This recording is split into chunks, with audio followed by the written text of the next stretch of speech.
सवाल खैर दोस्तों, मैं हूं आदिल खान आज़ाद। आज है 2 अक्टूबर 2025 और आप देख रहे हैं आज़ाद बोल इंडिया पर middle east morning news.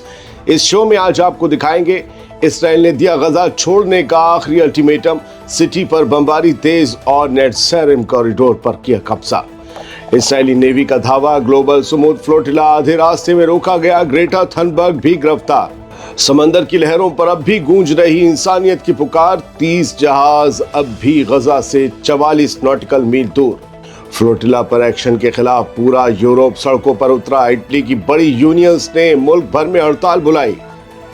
Morocco में जेनसेट 212 का बगावती ज़लज़ला, 400 गिरफ्तार, सैकड़ों लोग जख्मी। और अमेरिका का ईरान पर बड़ा एक्शन, चोरी छुपे अमेरिकी हेलीकॉप्टर खरीदने वालों के साथ भी कर दिया खेल। चलिए करते हैं शुरुआत इस शो की। गजा छोड़ दो, ये इसराइल का आखिरी अल्टीमेटम है। गजा की फिजा एक बार फिर से खौफ और खून से भर गई है। इसराइली वजीर दिफा यानी डिफेंस मिनिस्टर इसराइल काट्स ने ऐलान किया है कि गजा सिटी के बाशिंदों के लिए ये आखिरी मौका है जो हम दे रहे हैं, वरना जो यहाँ रह जाएगा उसे दहशतगर्द या दहशतगर्दों का हिमायती करार दिया जाएगा। तो क्या हर किसी को गोली मार दोगे इसराइल काट्स? यानी एक तरह से अब गजा सिटी ना छोड़ने वाला हर फलस्तीनी इसराइल की नज़र में डिक्लेयर्ड मुजरिम होगा।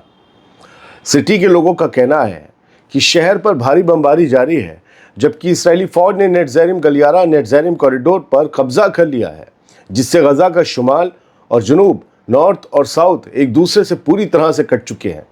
इसराइल काट्स ने कहा है कि यह आखिरी मौका है उन लोगों के लिए जो गजा सिटी छोड़ना चाहते हैं। इसके बाद हर शख्स को हम हमास का हिस्सा समझेंगे। और हमास के लोगों को तो ये गोली मार रहे हैं, बम से उड़ा रहे हैं, तो यानी हर फलस्तीनी को बम से और गोली से उड़ा देंगे गजा सिटी में। दोस्तों, असल मंजरनामा ये है कि गजा सिटी अब एक मौत का घेरा बन चुका है। बाहर निकलने का रास्ता इसराइली चेक पोस्टों से होकर गुजरता है और अंदर सिर्फ बमों की गूंज बाकी है। इस बीच हमास अब भी ट्रंप के पेश किए गए गजा अमन मंसूबे पर गौर कर रहा है, मगर हकीकत यह है कि जब मसलहत की मेज़ पर बैठने वालों के सर पर बम गिर रहे हों तो अमन का कागज़ किसी कफन से कम नहीं लगता। और आप क्रोनोलॉजी समझिए, नेट्ज़ेरिम कॉरिडोर के उस तरफ का हिस्सा नॉर्थ गजा कब्जा लिया गया। अब गजा सिटी के लोगों से कहा जा रहा है बाहर निकल जाओ वरना तुम्हें हम दहशतगर्द मानेंगे। बचता क्या है? साउथ के 1-2 इलाके, यानी पूरी गजा की आवाम को साउथ की तरफ ढकेला जा रहा है और वहाँ लगता है मिस्र का बॉर्डर। चल क्या रहा है सोचिएगा। बढ़ते आगे, कतर के वजीर आज़म शेख मोहम्मद बिन अब्दुल-रहमान बिन जासिम अल थानी ने यह कहा है कि अमेरिकी सदर डोनाल्ड ट्रंप का पेश किया गया गजा सीज़फायर मंसूबा उन अहम मकासद को पूरा करता है, उन अहम मकासद पर पूरा उतरता है जिन्हें बातचीत कर रहे मुल्क हासिल करना चाहते थे, यानी कत्ल व गारत रोकना, फ़लस्तीनियों की बेदखली ख़त्म करना और इसराइली फ़ौज का मुकम्मल तौर पर गजा से बाहर निकलना। अल जज़ीरा को दिए एक इंटरव्यू में शेख मोहम्मद ने कहा कि हर शख्स इस बात पर मुत्तफ़िक है, अग्री है कि जंग रुके, लोग बेघर न हो और इसराइली अफवाज, इसराइली फोर्सेस पीछे हटें। गजा की मालिक सिर्फ फ़लस्तीनी कौम है, उन्होंने ये बात कही और ये शायद इशारा अमेरिका और इसराइल दोनों की तरफ था। कतरी वज़ीर आज़म ने तमाम फरीकों को, तमाम पार्टीज़ को इस मौके को गंवाने से बचने की हिदायत दी और कहा अहम मरहला ये है कि गजा के लोगों की हिफाजत की जाए, यही हमारी तवज्जो है और यही हमारी तरजीह भी है। अब फ्लोटिला की बात करते हैं। इसराइली नेवी ने धावा बोला है और समुद्र फ्लोटिला का सफ़र आधे रास्ते में रोक दिया गया है। गजा के लिए इंसानी मदद लेकर रवाना हुआ ग्लोबल समुद्र फ्लोटिला, छोटे जहाज़ों का एक काफिला, आखिरकार इसराइली फ़ौज के निशाने पर आ ही गया।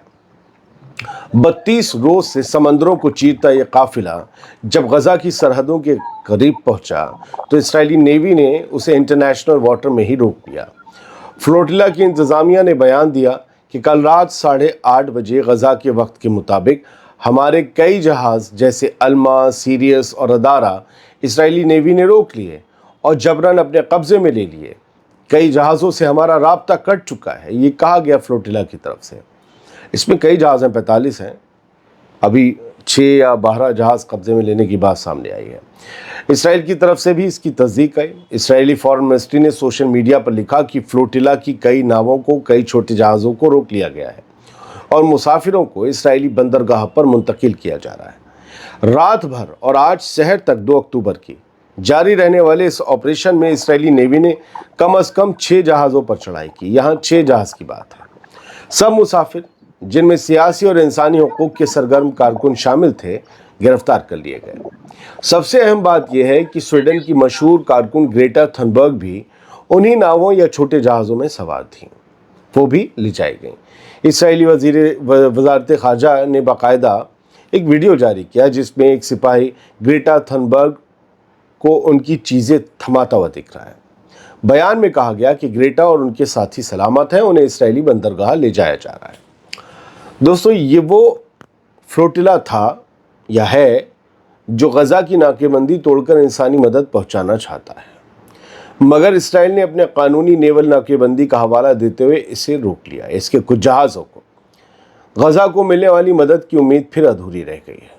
हालांकि अभी कई जहाज़ रास्ते में हैं और वो लगातार गज़ा की तरफ बढ़ रहे हैं और करीब पहुंच चुके हैं, लेकिन क्या वो गज़ा की सरजमीन को छू पाएंगे?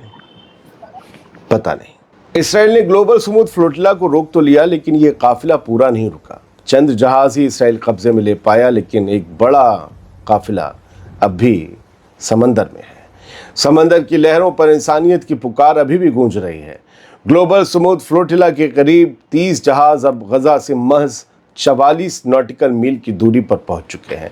ये जहाज भूखे प्यासे, बचे खुचे और जंग के मलबे में दबे लोगों के लिए राहत का सामान लेकर जा रहे हैं गज़ा, और दावा करते हैं कि उनका मकसद गज़ा की गैर इंसानी और गैर कानूनी नाकेबंदी को तोड़ना है। इसराइली धमकियों और नेवी के दखल के बावजूद फ्लोटिला अपना सफ़र जारी रखे हुए है। इन लोगों की हिम्मत को और जुर्रत को सलाम कर रही है दुनिया, और ये इसलिए जा रहे हैं ताकि दुनिया का ध्यान उस बड़े जुल्म की तरफ फिर से मोड़ा जा सके जिसे यूनाइटेड नेशंस ने भी इमरजेंसी जैसे हालात कहा, जेनोसाइड कहा। इन जहाज़ों पर doctor, social worker, students, journalist और आम लोग सवार हैं। ये सब एक आवाज़ में कह रहे हैं, गज़ा वी आर कमिंग, हम आ रहे हैं गज़ा, फिक्र मत करो। इधर तुर्की की फॉरेन मिनिस्ट्री ने इसराइल पर इल्ज़ाम लगाया है कि उसने गज़ा के लिए इंसानी मदद लेकर जा रहे फ्लोटिला को रोककर दहशत गर्दी का काम किया। यस, एक टेररिज्म एक्ट अंजाम दिया है। तुर्की की मिनिस्ट्री ने कहा अपने बयान में कि ग्लोबल स्मूथ फ्लोटिला पर जो गज़ा के लोगों तक इंसानी मदद पहुंचाने जा रहा था, उस पर इसराइली फ़ौज का इंटरनेशनल पानी में हमला करना दहशतगर्दी है। यह हमला इंटरनेशनल कानून की सख्त खिलाफ वर्जी है और मासूम सिविलियंस की ज़िंदगी को ख़तरे में डालने जैसा है। ये तुर्की का बयान है। दोस्तों, स्मूथ फ्लोटिला के लिए यूरोप सड़कों पर उतर आया। इटली की सबसे बड़ी यूनियन ने हड़ताल का ऐलान कर दिया। गज़ा की तरफ राहत लेकर जा रहे ग्लोबल स्मूथ फ्लोटिला पर इसराइली नेवी के एक्शन के बाद यूरोप की सड़कों पर गुस्सा फूट पड़ा। ये तस्वीरें देखिए। रोम में टर्मिनी स्टेशन के सामने हजारों लोगों ने इकट्ठा होकर ट्रैफिक रोक दिया। फ्लोटिला और फ़लस्तीन के लिए सब कुछ रोक दो के नारों से पूरा इलाका गूंज उठा। लोग रेल की पटरियों पर उतर आए, सड़कों पर उतर आए। पुलिस ने कई मेट्रो स्टेशंस को बंद कर दिया। इटली की मजदूर यूनियंस भी, यूएसबी और सीजिल जैसी यूनियंस, इन्होंने 3 अक्टूबर को पूरे मुल्क में हड़ताल का ऐलान किया है, गज़ा के लिए, फ्लोटिला के लिए। उधर बार्सिलोना में सैकड़ों लोग इसराइली काउंसलेट के बाहर जमा हुए और गज़ा के साथ हमदर्दी जताई। बर्लिन, जर्मनी में सेंट्रल स्टेशन पर प्रोटेस्टर्स ने इसराइल के खिलाफ नारे लगाए। ब्रसल्स में भीड़ बेल्जियम के फॉरेन मिनिस्ट्री की तरफ मार्च करती गई। लंदन में आज हजारों प्रोटेस्टर्स सड़कों पर उतरने वाले हैं, सब गज़ा के लिए और फ्लोटिला के लिए जो गज़ा की मदद ले जा रहा था। दोस्तों, यूरोप की गलियों और चौकों में गूंजती ये पुकार एक इशारा है जो कहता है कि इंसाफ के लिए आवाज़ उठाने वालों की ताकत बंदूकों और जहाज़ों से बड़ी हो सकती है। आज इन लोगों को दुनिया की जिंदा कौमें सलाम कर रहे हैं। क्यों? क्योंकि गज़ा के हक में बिना मजहब, बिना नस्ल, बिना एजेंडा, बिना प्रोपेगेंडा, बिना जय जय, बिना लानत, इन सब का फ़र्क किए बिना ये रातों में जुलूस निकाल रहे हैं, ये सड़कों पर जा रहे हैं। ये अपने आराम की फिक्र नहीं कर रहे, ये अपनी गिरफ्तारी की फिक्र नहीं कर रहे हैं। इन्हें कोई पैसे नहीं देता। इनका दिल इंसानियत के लिए धड़कता है। ये किसी का एजेंडा नहीं चलाते, ये सिर्फ इंसानियत के एजेंडे पर काम करते हैं। जेनज़ेड 212 का फिर से गुस्सा भड़क उठा और ऐसा भड़का कि 400 लोग गिरफ्तार हो गए, 300 जख्मी हो गए। लेकिन ये जेनज़ेड 212 कहाँ का ग्रुप है? यह है मोरक्को का एक अरब मुल्क, अरब अफ्रीकी मुल्क। मोरक्को की सड़कों पर जेनज़ेड 212 नाम के नौजवानों के नए डिजिटल कलेक्टिव ने हुकूमत को सीधा चैलेंज दे दिया है। डिस्कॉर्ड पर ऑर्गेनाइज्ड ये ग्रुप, जिसके रहनुमा आज भी नामालूम है, पता नहीं किसने बनाया। इस ग्रुप ने लगातार चौथे दिन लोगों को मुजाहरे पर उतार लिया, प्रोटेस्ट पर उतार लिया। मोरक्को में पब्लिक हेल्थ और एजुकेशन सेक्टर में सुधारों की मांग पर ये एहतजाज हुए। इनमें 400 से ज़्यादा लोग गिरफ्तार हुए, तकरीबन 300 जख्मी हुए। ये बात मोरक्को की इंटीरियर मिनिस्ट्री ने ही खुद बताई कल रात। दोस्तों, ये बगावत सिर्फ सड़क और नारे नहीं है, बल्कि तालीम और सेहत जैसे बुनियादी हक की पुकार है। सवाल ये है कि मोरक्को की हुकूमत इन आवाज़ों को दबाएगी या सुनेगी? कहा तो ये जा रहा है कि ये वेस्ट के इशारे पर सब हो रहा है, और वेस्ट के इशारे पर ही बांग्लादेश, नेपाल सब कहीं हुआ ये सब जेनज़ेड वाला, और वेस्ट के इशारे पर मोरक्को में हो रहा है। मोरक्को वो मुल्क है जिसने इसराइल के साथ अब्राहम अकॉर्ड साइन कर रखे हैं। मोरक्को में राजशाही, बादशाह है। क्या ये बादशाहत को ख़त्म करने का एक तरीका है? देखिए क्या होता है।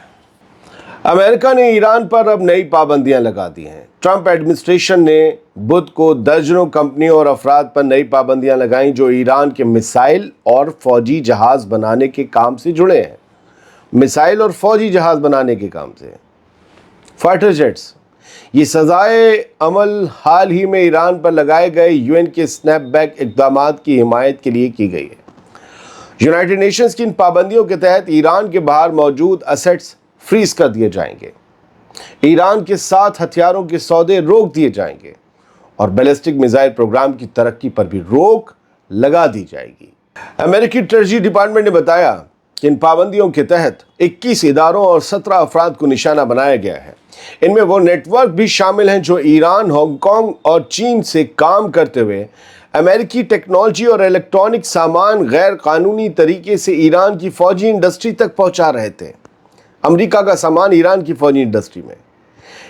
इन नेटवर्क्स पर अमेरिका के हेलीकॉप्टर भी गैर कानूनी तरीके से खरीदने और मिसाइल सिस्टम्स के लिए टेक्निकल चीज़ें मुहैया कराने के भी इल्ज़ाम हैं, और ये सब कुछ ईरान को दिया जा रहा था, ये कहा जा रहा है। फिलहाल इस शो में इतना ही। बहुत बहुत शुक्रिया। सलामत रहिए, खुश रहिए।